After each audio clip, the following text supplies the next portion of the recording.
My name is Grace Miller. I am 36 years old, and I once served as a Navy captain. I spent nearly 14 years of my life in the Navy, leading my crew across dangerous seas, and I carry the scars of those days on my body and soul. One scar is easy to see. I lost part of my left leg during a rescue mission that saved the lives of 17 sailors. But the deeper scars are the ones you cannot see.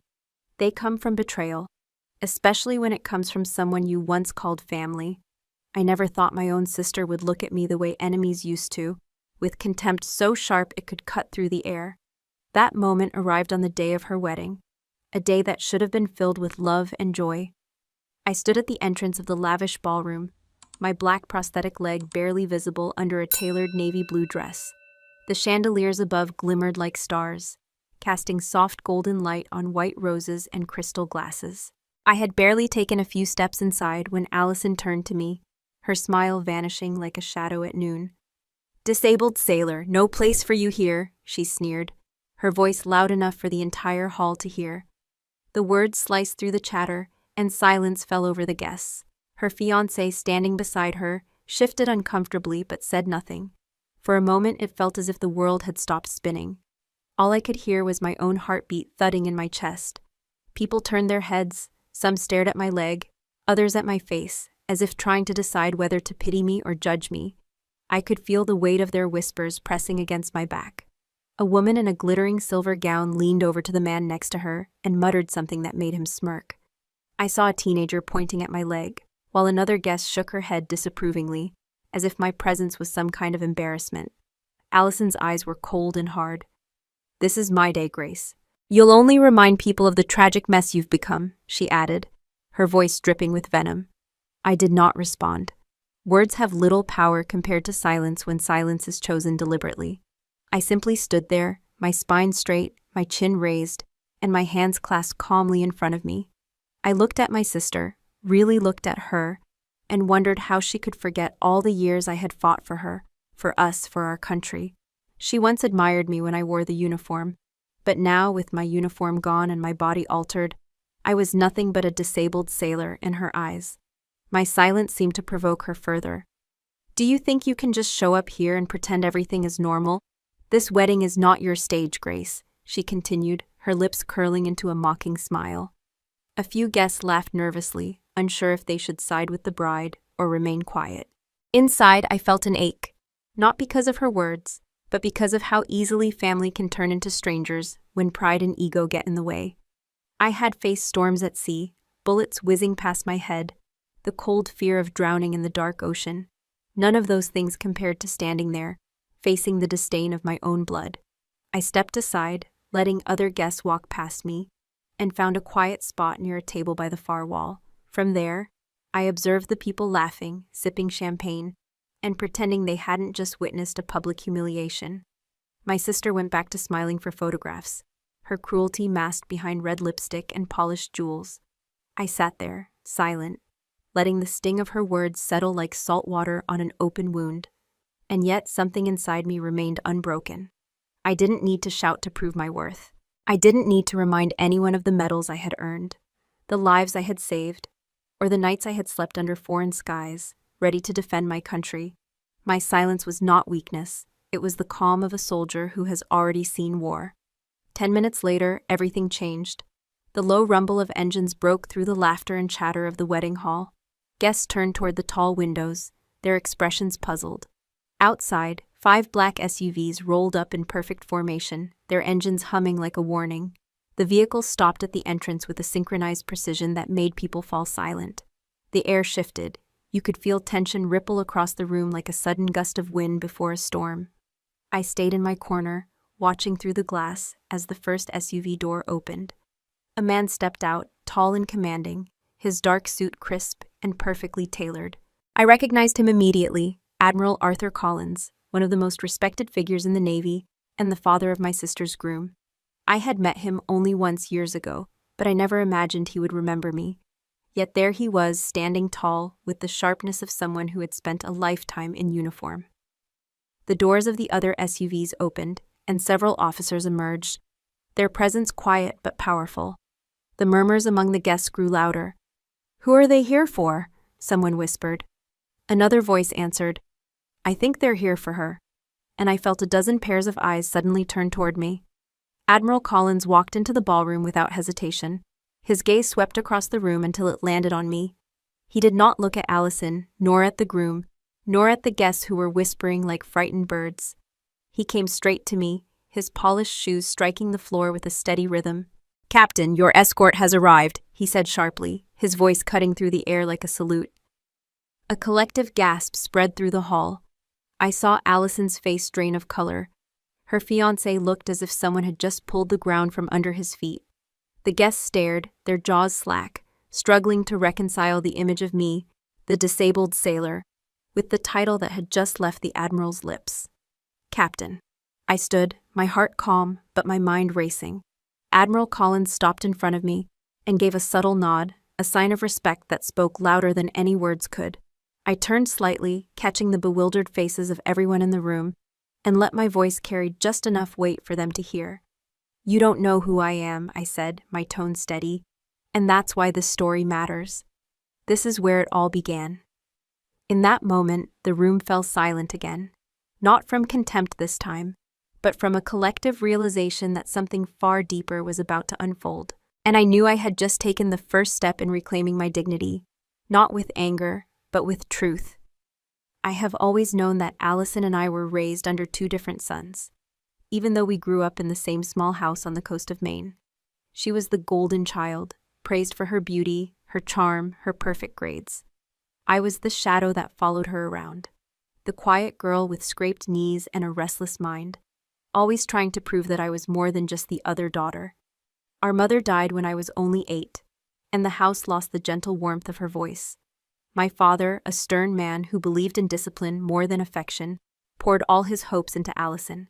Allison was like a prized painting in our father's gallery. He called her "my jewel" when she twirled in her ballet dresses or when she brought home a trophy from school.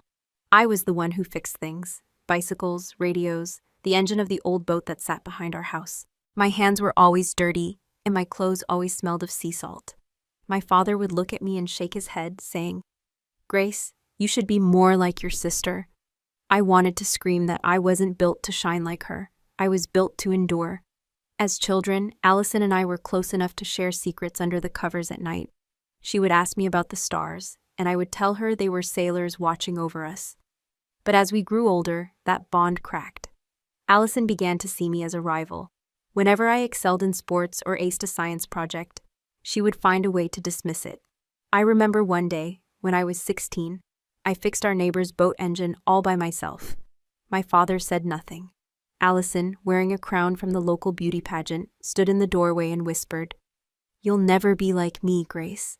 You're just different." Different, that word haunted me, but it also set me free. I decided to carve my own path, away from the polished life Allison craved. At 18, I enlisted in the Navy. My father called it a foolish decision, a man's world that would break me. Allison rolled her eyes and told me I was chasing attention. But deep down, I knew I needed to prove something, not to them, but to myself. The Navy became my family. For the first time, I was judged not by my looks or by my father's expectations, but by my grit, my skills, my courage. I learned to navigate storms both on water and in life. I rose through the ranks, earned respect, and wore my uniform like armor against the doubts that once crushed me. Allison never visited me during training, never sent a letter when I was deployed. The only time she mentioned me to anyone was when she could brag about having a sister in the military, using my achievements as her trophy, while never respecting the battles I fought. When I lost part of my left leg during a high-risk rescue mission, my father didn't call. Allison didn't even send a text. I was alone in the hospital, staring at the ceiling, wondering if my sacrifices meant anything to them. Over time, I learned not to expect recognition or gratitude. My service was never for them. It was for the sailors who trusted me with their lives. But the silence from my family left a scar I couldn't ignore. Every time I heard Allison's voice in my memory, I could still feel the sting of being told I wasn't enough. Maybe that's why, when I received her wedding invitation, my heart didn't leap with joy. It just sank like an anchor thrown overboard. The wedding invitation arrived 2 weeks late, as if it had been an afterthought. The envelope was pristine and expensive, but inside was a note scribbled in Allison's handwriting. It read, "If you feel like coming, you can. Don't make it a big deal. No warmth, no excitement. Just a cold reminder that, in her mind, I was an optional guest at her perfect event." I held the card in my hands for a long time, wondering if I should go. Every instinct told me to stay home, but a part of me, the part that refused to be erased, knew I had to be there, not for her approval, but for my own dignity. I prepared for that day with a sense of calm determination. My prosthetic leg, sleek and black, stood leaning against the wall as I sat on the edge of my bed, polishing it like I used to polish my boots before inspections. The morning light streamed through my window, falling on my medals displayed on a wooden shelf. I didn't need them to remind me of who I was, but they were silent witnesses to everything I had endured. The dress I chose was simple, a dark navy color that matched my name and my history. I ran my fingers over the fabric, feeling its smoothness, as if it were a shield against the stares I would surely face. I styled my hair into a neat bun, just as I had during my service, and looked at myself in the mirror. My reflection was both familiar and strange. I was no longer the young sailor who believed in unshakable bonds of family. I was a woman who had learned the cost of silence, sacrifice, and resilience. As I adjusted my prosthetic, a flood of memories hit me, most of all, the day I saved the crew of the USS Hawthorne. That mission was etched into my bones. A storm had rolled in unexpectedly, waves crashing like mountains, and a fire had broken out on the deck. I remember dragging a young officer, barely 20, to safety while smoke filled my lungs. He was Admiral Collins's son. I never told Allison about that mission, not because I wanted to hide it, but because I knew she wouldn't care. I stepped outside my small apartment and inhaled the crisp morning air. The world seemed so peaceful, a stark contrast to the storm brewing inside me. As the taxi carried me toward the Grand Hotel, where the wedding was being held, I passed the harbor and glimpsed the ships anchored quietly, their flags fluttering in the wind. The sight of them reminded me who I was and why I had survived. When I arrived, the scene was as I expected, extravagant and dazzling. The entrance was lined with white lilies and expensive champagne on silver trays. Guests in designer outfits moved around like they were attending a royal event. I stepped out of the taxi, adjusting my balance, and felt the shift of eyes turning toward me. Some smiled politely, others looked at me with curiosity or even discomfort. I walked with measured steps, each click of my shoe on the pavement echoing the resolve in my heart. In that moment, I realized this wedding wasn't just a family event. It was a stage for Allison to show off her perfect life, a life that had no room for someone like me. But I wasn't there to fit in or to play her game. I was there to remind myself that I still belonged, wherever I chose to stand. What I didn't know was that this day, this simple act of showing up, would bring the past crashing into the present. It would bring Admiral Collins and his 5 black SUVs, and with them, a truth that no one, least of all Allison, was prepared to face. The wedding reception was a display of perfection that Allison had carefully crafted. Crystal chandeliers hung above the ballroom, casting a golden light on tables adorned with white roses and polished silverware.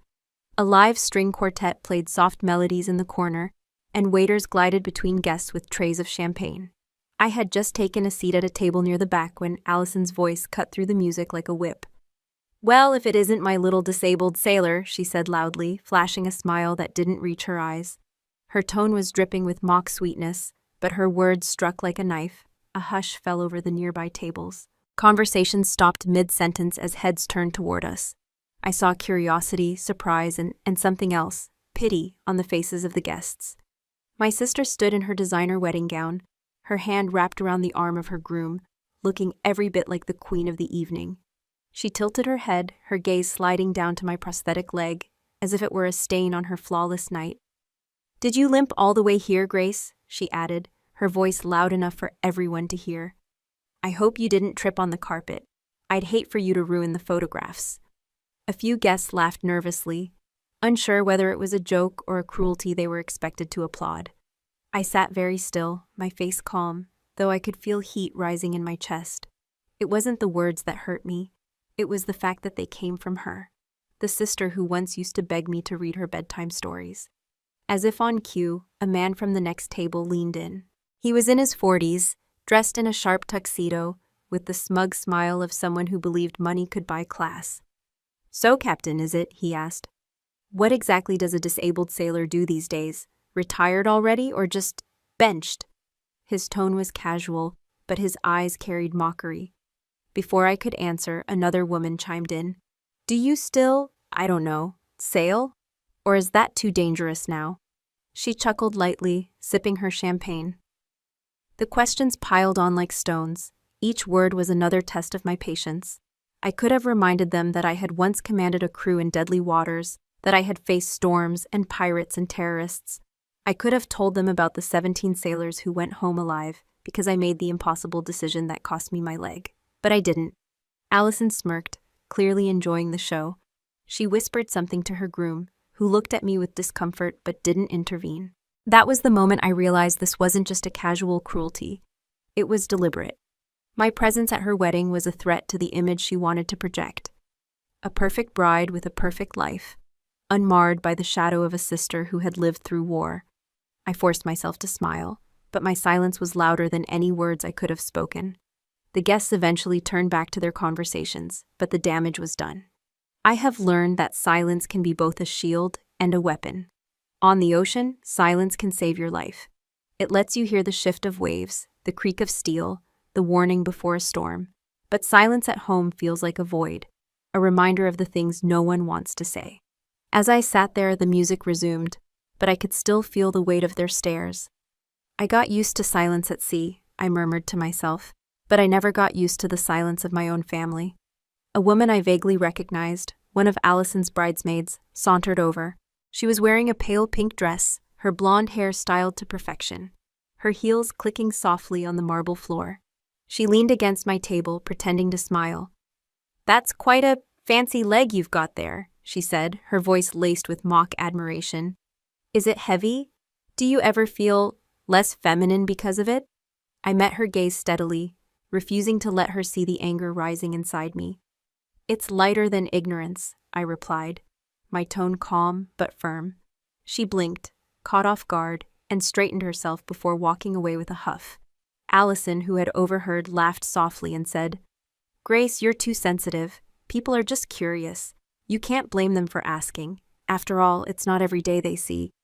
Her words trailed off as she gestured vaguely at my leg. "I don't owe them answers," I said quietly, my voice low but steady. My calmness seemed to frustrate her more than any outburst could have. She wanted me to lose control, to create a scene that would justify her disdain. But I refused to give her that satisfaction. A younger guest, perhaps emboldened by alcohol, approached and asked, "So, Grace, did you, lose it in some kind of accident, like a boat crash or something? Was it scary?" The room fell silent again, waiting for my response. I took a deep breath and said, "I lost it saving lives. Does that answer your question?"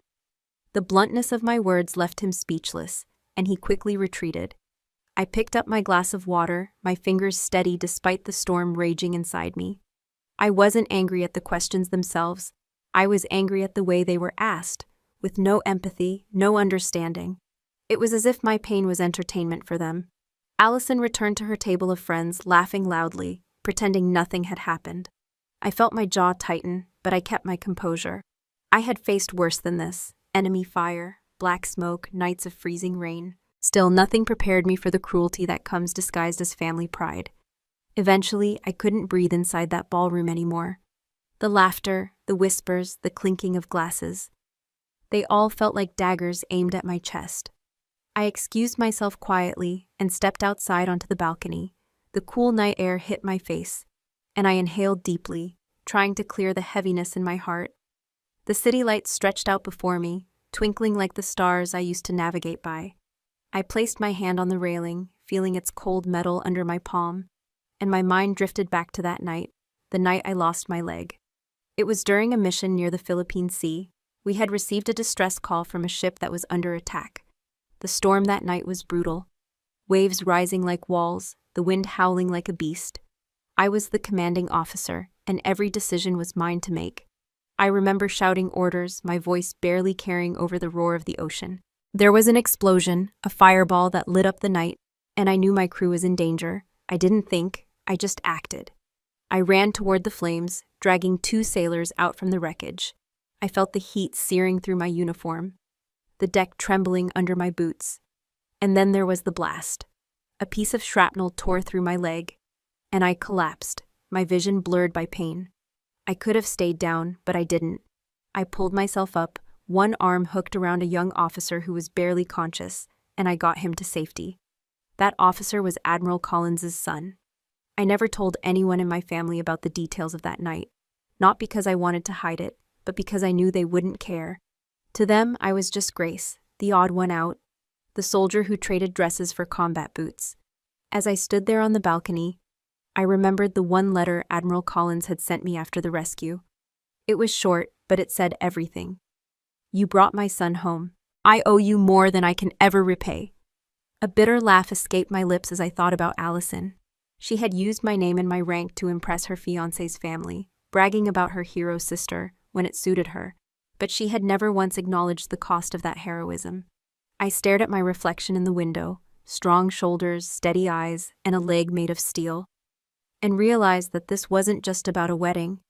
It was about a lifetime of being unseen by the people who should have known me best. That was when I made a silent vow. I wouldn't let this night end the way Allison wanted. I didn't know exactly how the truth would unfold, but I knew one thing. There was a reckoning coming, and it would arrive sooner than anyone expected. The cool air on the balcony could not quiet the storm inside me. I rested my hands on the railing and stared out into the night. The hum of city traffic below blended with the distant echo of laughter from the ballroom. My mind drifted to the night that changed my life forever. The night I lost part of my leg and gained a truth that few could ever understand. It was late autumn in the Philippine Sea. Our ship, the USS Hawthorne, was on a humanitarian mission when a distress call shattered the calm. A smaller vessel, carrying both sailors and civilians, had been attacked. We were the closest unit, and I was the commanding officer on deck. The weather was merciless, the waves rising like dark towers.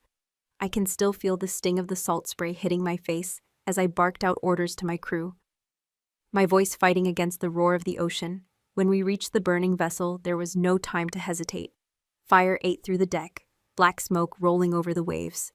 I remember spotting a young officer, barely 20, trapped under debris, his arm pinned by a shattered beam, his wide, terrified eyes locked with mine, and I knew he wouldn't survive unless I acted fast. I rushed forward, the deck trembling beneath me, ignoring the danger that hissed in every spark and every crack of metal. I freed him, but as I turned to shield him from a sudden blast, I felt searing pain tear through my leg. It was like fire had crawled into my bones. I stumbled but did not stop. I pulled him with me, dragging both of us toward the lifeboat. Another explosion rocked the vessel, and I was thrown against the railing. The world went white with pain, and I knew, deep down, that I would never walk the same way again. I don't remember screaming. I remember focusing on his face, telling him to hold on, that he would live. That was the only thing that mattered. My crew pulled us both aboard, and I passed out with the sound of waves pounding in my ears. When I woke in the hospital, my leg was gone, but my team was alive. 17 sailors returned home because of that decision. That was the price I paid, and I never regretted it.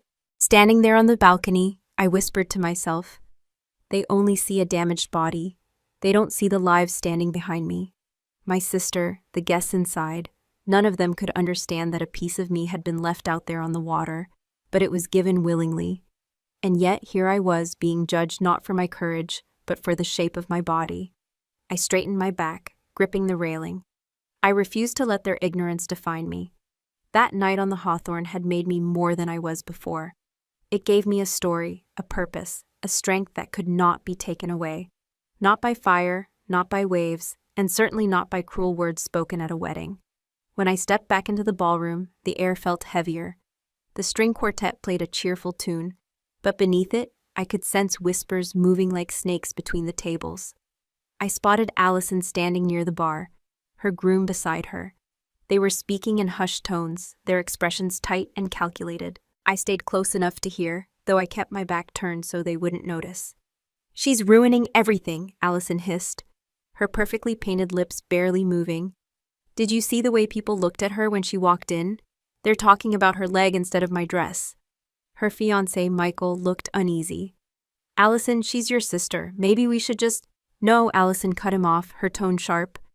She's not here to celebrate me. She's here to draw attention, to make herself the victim. I told you she would make me look bad. I should never have invited her. I clenched my jaw, but I stayed silent, letting her words sink into me like cold steel. It wasn't enough for her to humiliate me publicly. Now she wanted me erased completely. Michael glanced around nervously, lowering his voice. What do you want me to do? We can't exactly throw her out. That would look worse. Then find a way to push her aside, Allison said, her voice laced with venom. Tell the photographer not to include her in the pictures. Make sure she's seated far from the main table. I don't care how you do it. Just make sure people stop noticing her. I turned slightly, watching the reflections in the mirror behind the bar. Allison looked beautiful, yes, but beauty without kindness is just glass, cold, fragile, and empty. I couldn't help but wonder if she had always been like this, or if the years of being treated as the perfect one had twisted her into someone unrecognizable. Their conversation stung, but it also clarified something inside me. I wasn't there to fight for a place in her spotlight. I had my own light, forged in storms she would never understand. Still, a small part of me ached. She was my sister. We had once shared birthdays, whispered secrets, and cried over the same losses. Now she saw me as a blemish on her perfect narrative. I sipped a glass of water, steadying myself. I didn't need her approval, but I couldn't deny the anger simmering beneath my calm exterior. As I moved toward the hallway, I overheard Allison's voice again, sharper this time. She was speaking to one of her bridesmaids, a woman I didn't recognize. Do you know what's really pathetic? Allison said, her laugh soft but cruel. Grace came here like she's some kind of war hero. She acts like losing a leg makes her special. Please, the only reason she even got that prosthetic is because of charity funds. Without people pitying her, she wouldn't even afford half of what she has. The words stopped me cold. Charity funds? My mind raced. I had never taken charity. Every medical expense, every prosthetic, every rehab session was covered by my military benefits and the veteran support programs I contributed to myself. Then it clicked. There was only one person who had ever mentioned my name to certain veteran organizations, Allison. I stepped into the hallway, out of sight, my breath steady, but my heart pounding. I pulled out my phone and quickly checked my email. I had access to the financial records of the veterans charity I helped sponsor, the same one that provided aid to injured soldiers. And there it was, a large transfer made in my name, listed as a wedding donation to Allison Bennett.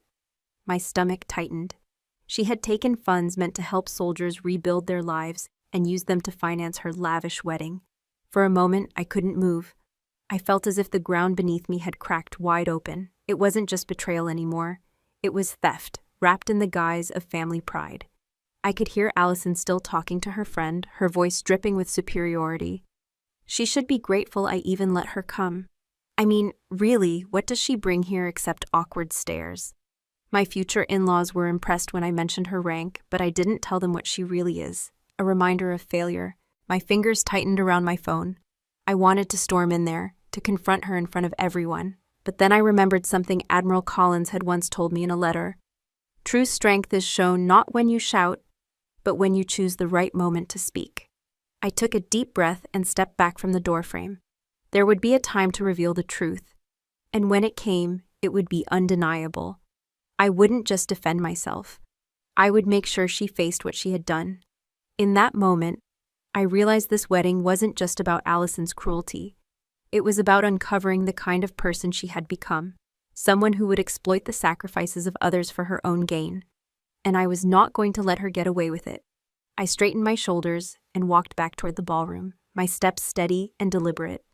I had faced storms that threatened to tear ships apart. I had faced enemies with weapons in their hands and hate in their eyes. Allison's words were nothing compared to that.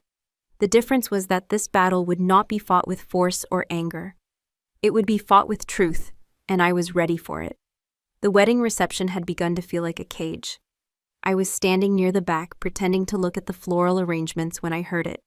A deep, low rumble that cut through the polite music and laughter. It wasn't the sound of just one car. It was several engines, powerful and synchronized, rolling closer like a tide that could not be stopped. My instincts sharpened. The rhythm of those engines reminded me of convoys I had heard during deployments, and I knew instantly that these vehicles did not belong to ordinary guests. The sound grew louder, commanding attention. Through the tall windows, I saw them, fine black SUVs pulling up in perfect formation, their glossy surfaces reflecting the warm lights from the hotel.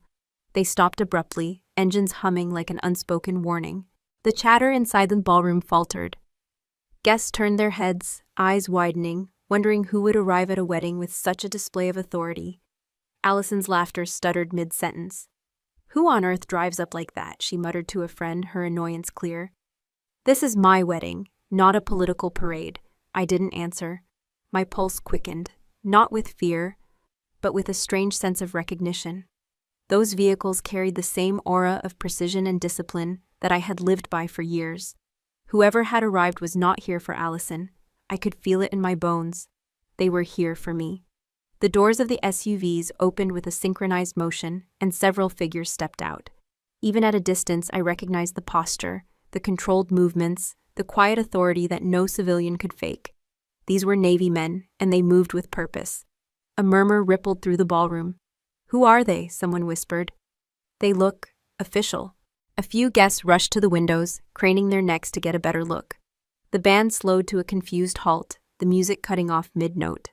It was as if the entire celebration had been put on pause. One man emerged from the lead SUV, his presence commanding attention even before he stepped into the light. He was tall, broad-shouldered, and dressed in a dark suit that fit with military precision.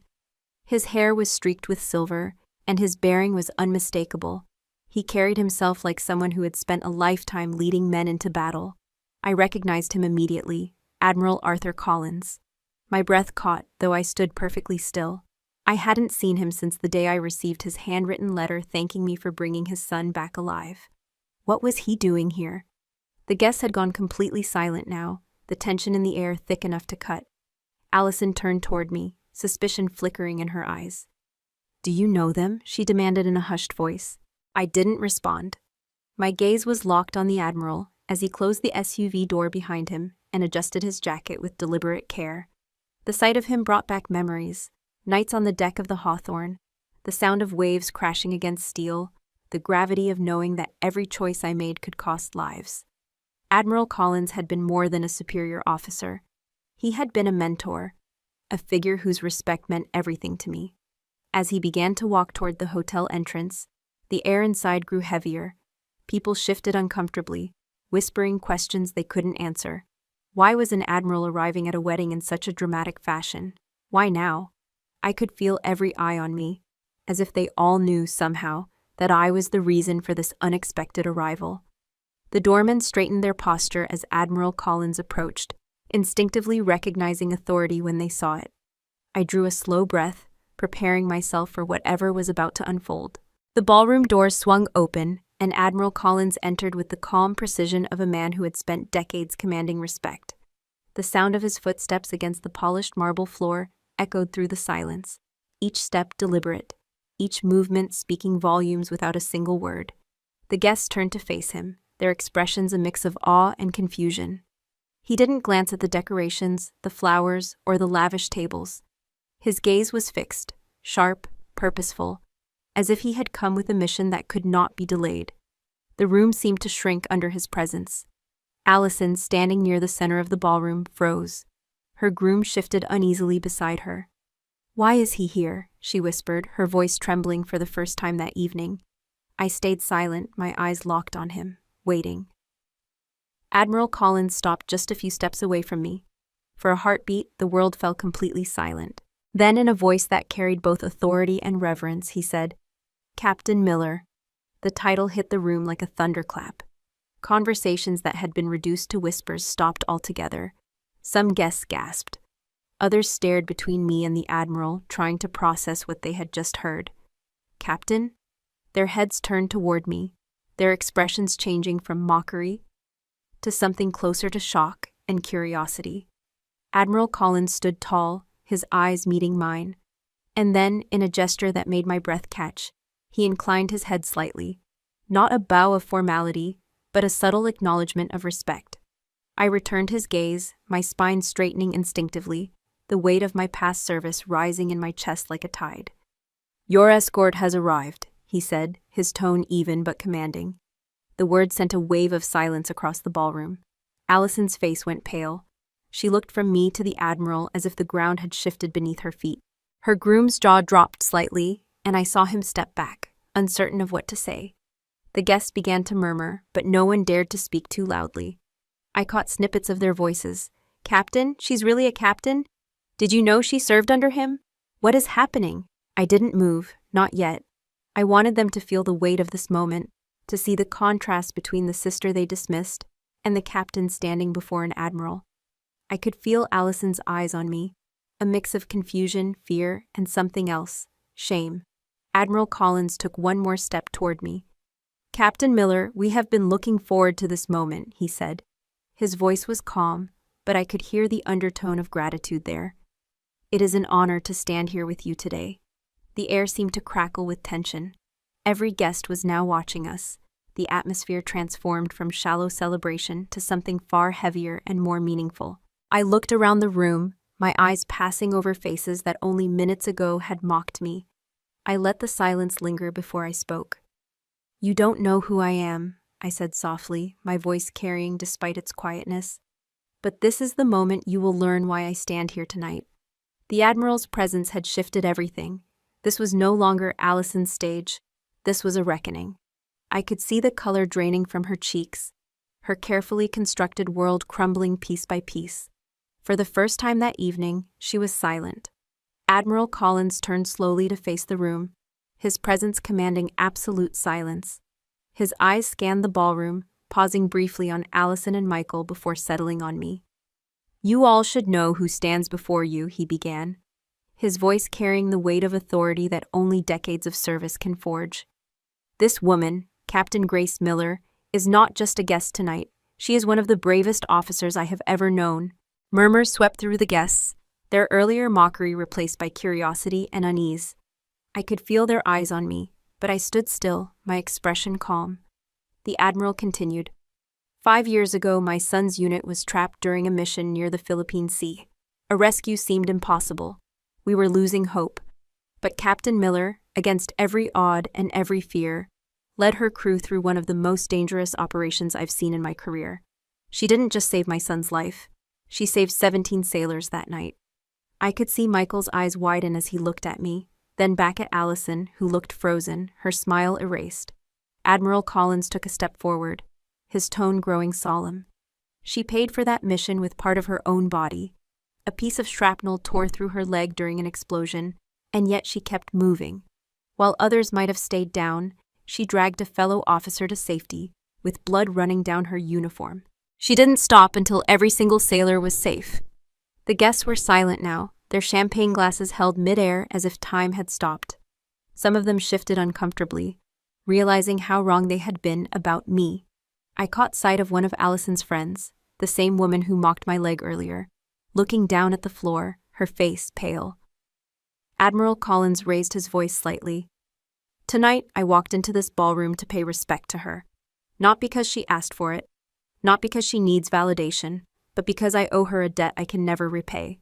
My son is alive because of her courage."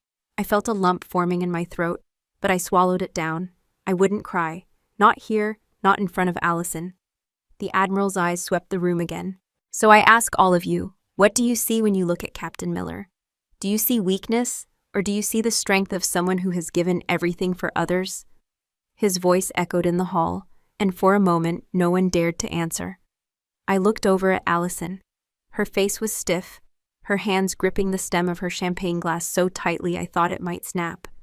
I could tell she wanted to interrupt, to reclaim the attention she thought belonged to her, but she didn't have the words. The room wasn't hers anymore. The silence that followed Admiral Collins's speech was heavy, but it didn't last long. A murmur rose from the crowd as people began to whisper to one another. It was as if his words had not only exposed the truth about me, but had also opened the door to something darker. And then, like a crack of thunder, one of the Admiral's officers stepped forward. He carried a folder, and with Collins's nod, he spoke. "We have also learned something that needs to be addressed. It concerns the funding for this wedding." Allison's face went white. "What are you talking about?" she demanded, her voice higher than before. The officer opened the folder and displayed a printed report. A significant portion of the funds for this event came from the Veterans Support Trust. Specifically, a donation that was supposed to be directed toward rehabilitation programs for wounded soldiers. The transaction was made in Captain Miller's name, but it was not authorized by her. Gasps rippled through the guests. I felt my heart tighten as the pieces fell into place. It wasn't just a suspicion anymore. Allison had used my name, my reputation, to take money meant for people like me, people who had already lost so much, and spent it on her fairy tale wedding. Allison shook her head, panic flashing in her eyes. That's ridiculous, Grace. Tell them you gave me permission. You said— I said nothing, I interrupted, my voice calm but cutting. The room went still again. I never authorized any funds for this wedding, not $1. The whispers turned into open discussions. She stole charity money? One guest murmured. This is unbelievable, another said. Michael looked at Allison, his expression horrified. Allison, is this true? He asked, his voice trembling. Allison's hands shook. I just thought, it's our wedding. I wanted it to be perfect. Grace never needed the money. She's already taken care of. The Admiral's officer stepped forward, his voice firm. This is not just about money. It's about integrity. Those funds were meant to rebuild lives, to give hope to soldiers who've sacrificed more than most can imagine. I said nothing, letting the weight of the truth settle over the room like a heavy fog.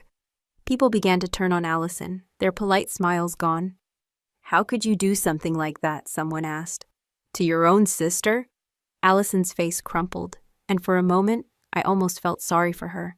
But then I remembered every mocking word she had thrown at me, every time she dismissed my sacrifices as if they meant nothing. I took a step forward, the room parting slightly as I moved. My prosthetic leg clicked softly against the marble floor, a sound that seemed to echo louder in the silence. I stopped in front of Allison, who could barely meet my eyes. You don't understand the value of what I've lost, I said, my voice low but steady. You see my leg and you think it's a weakness. But that leg, that sacrifice, it brought 17 men home to their families. It gave them birthdays, holidays, second chances. Allison's lip trembled, but I didn't stop. And you used that sacrifice, my name, to buy flowers and chandeliers and champagne. You used it to create this illusion of perfection, while real soldiers are out there trying to learn how to walk again. The room was silent except for my voice. Even Admiral Collins, who stood beside me, did not interrupt. Do you know what I thought about when I was lying in that hospital bed? I continued. I thought about how lucky I was to be alive. I thought about the families who would never have to hear that their sons didn't make it home. I didn't think about dresses or rings or the approval of people who don't understand what real strength looks like. Allison tried to speak. Grace, I didn't mean— Yes, you did, I said, cutting her off. But my tone wasn't cruel. It was firm, almost sad. You wanted this wedding to be about you. You wanted the world to see your perfect life. But the truth is, perfection built on lies will always crumble. I looked around the room, meeting the eyes of the guests. I'm not here to ruin anyone's night. I'm here because I refuse to be invisible any longer. If you want to mock me for what I've lost, go ahead. But remember this, every inch of steel in my leg is a reminder that I stood where others fell. And I'd do it all over again. I turned back to Allison, my voice softening. I don't hate you, Allison. I just wish you could see beyond yourself long enough to understand that respect isn't about money or appearances. It's about gratitude and honor. 2 things you've forgotten. Her eyes filled with tears. For the first time that night, she looked small, fragile, and ashamed. The room erupted after my words. What had been a carefully orchestrated evening now felt like a courtroom without a judge. The guests who earlier were content to sip champagne and gossip about my leg suddenly divided into factions. Some rallied to Allison's defense, clinging to her polished image, while others whispered that she had gone too far, that no wedding could be worth the humiliation and deceit now laid bare. Allison is just stressed, one of her friends said, her tone defensive. You don't know what it's like to plan something like this. She didn't mean any harm. Didn't mean harm? A man across the room snapped. She used charity money that was meant for veterans. How do you excuse that? I stood silently, watching the debate swirl like a storm. I wasn't here to see people fight. I just wanted the truth to speak for itself. But the crowd seemed to need a villain, and Allison, in her shimmering white gown, was suddenly on trial. She's still the bride, another guest said hesitantly, as if defending Allison might restore some order to the chaos. We shouldn't let this ruin the celebration. Ruin the celebration? Admiral Collins' voice cut through the room like a blade. This celebration was built on the backs of those who sacrificed more than you can imagine. If you think a party is more important than honor, you need to reevaluate your priorities. I glanced at the Admiral, appreciating his words but still unwilling to add fuel to the fire. I wanted Allison to see the truth for herself, not because others attacked her, but because she understood the weight of what she'd done. Meanwhile, Michael, her groom, stood pale and speechless, his eyes darting between me and Allison. I could see the cracks forming in his trust. "Did you really take money from Grace's veteran fund?" he asked, his voice trembling. "Tell me this isn't true." Allison didn't answer. She stared at the floor, her fingers clutching her bouquet so tightly the stems bent under the pressure. I took a slow breath, keeping my voice steady. This isn't about me versus Allison. This is about respect. For the sacrifices made, for the people who can't stand here tonight because they gave everything. If we can't recognize that, then we've already lost something far more important than money. The room quieted slightly. Some guests shifted uncomfortably, as if they suddenly realized how shallow their earlier judgments had been. Others looked at Allison with a mix of disappointment and disbelief. I stood in the center of it all, feeling neither victorious nor bitter. This wasn't a battle I wanted to win. It was a truth that needed to be seen.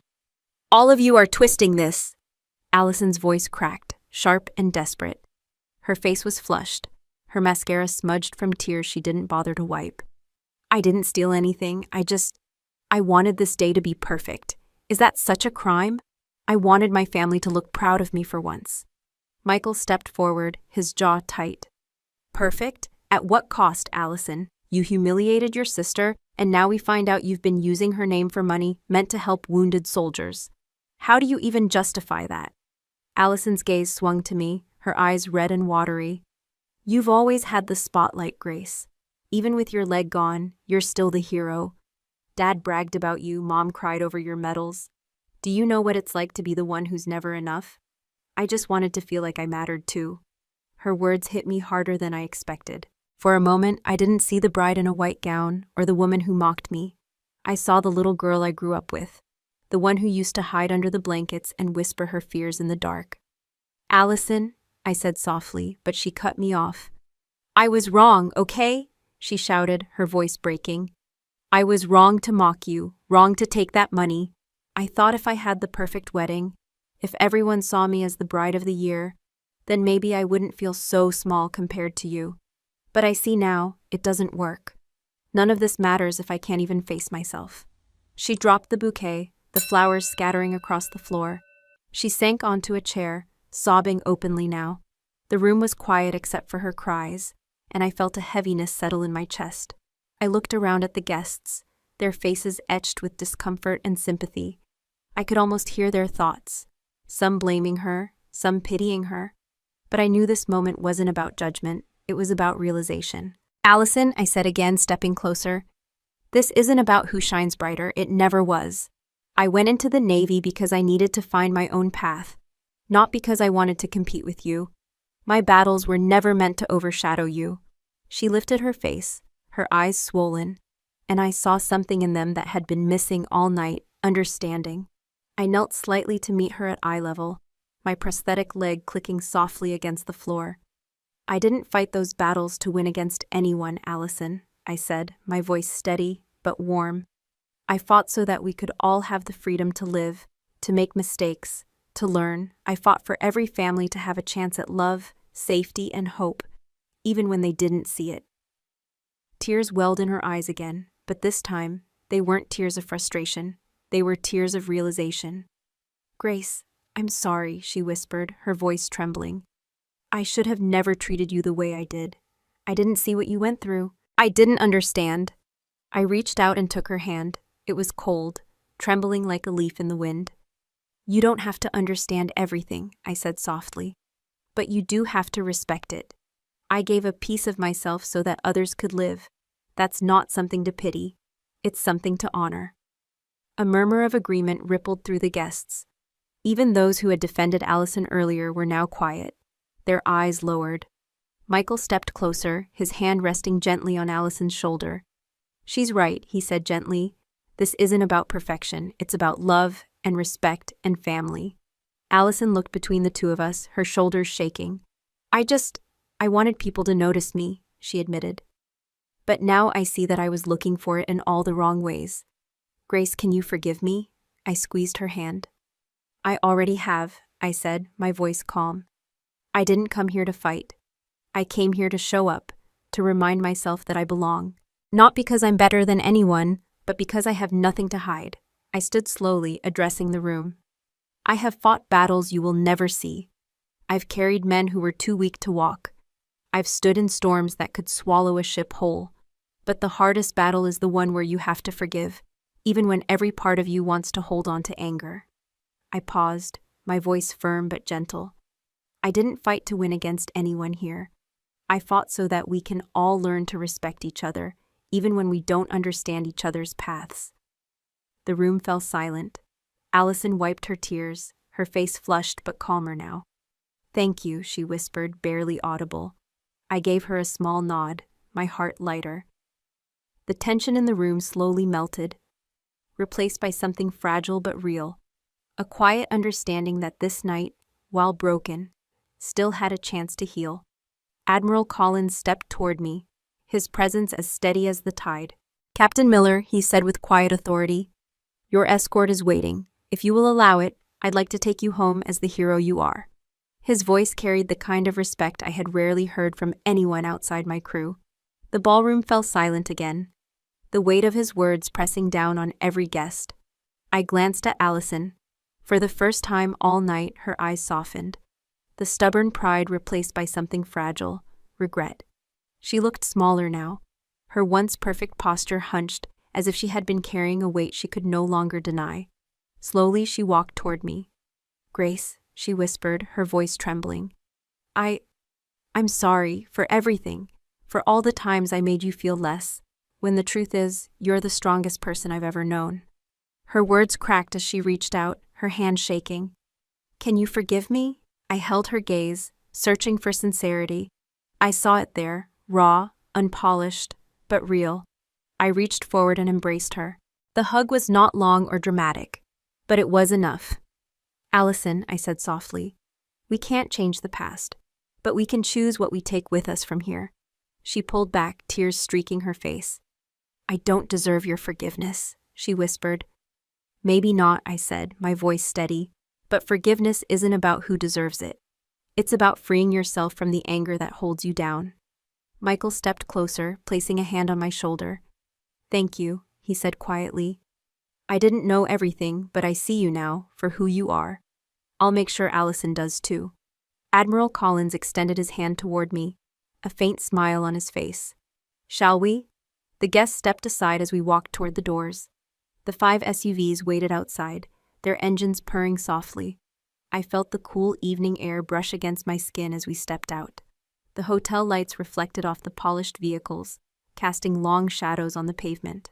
Before I reached the first SUV, Allison called out behind me. "Grace," she said, her voice louder now, filled with both sadness and admiration. "You don't just belong here. You belong anywhere you choose to stand." I turned to her, giving a small nod. It was all I needed to say. As I placed my hand on the door of the lead SUV, I caught sight of my reflection in the glossy black paint. The woman looking back at me was not broken or incomplete. She was whole, forged in fire and storms, with scars that told a story no one could take away. In my mind, I spoke the truth I had carried for years. I don't need anyone to bow before me.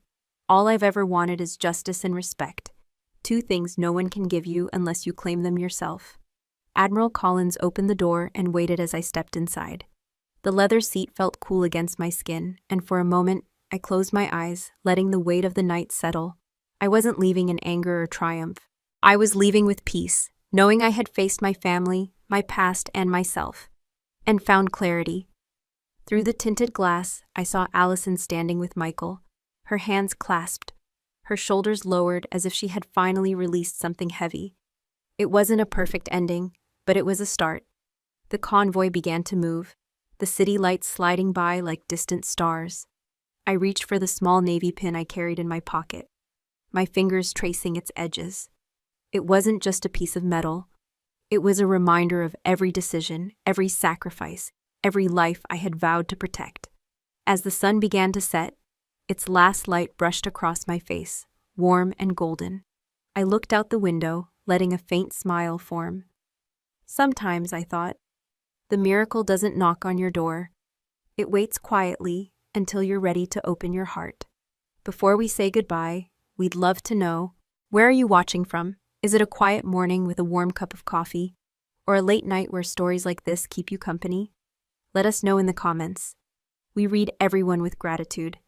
And if this story touched your heart, please consider subscribing to the channel, not just to hear more stories like this, but to be part of a community that still believes in kindness, healing, and second chances. Thank you for spending your time with us today, wherever you are. We hope you carry this story with you, and remember, sometimes the miracle doesn't knock on your door. It waits quietly until you're ready to open your heart. Take care, and we'll see you in the next story.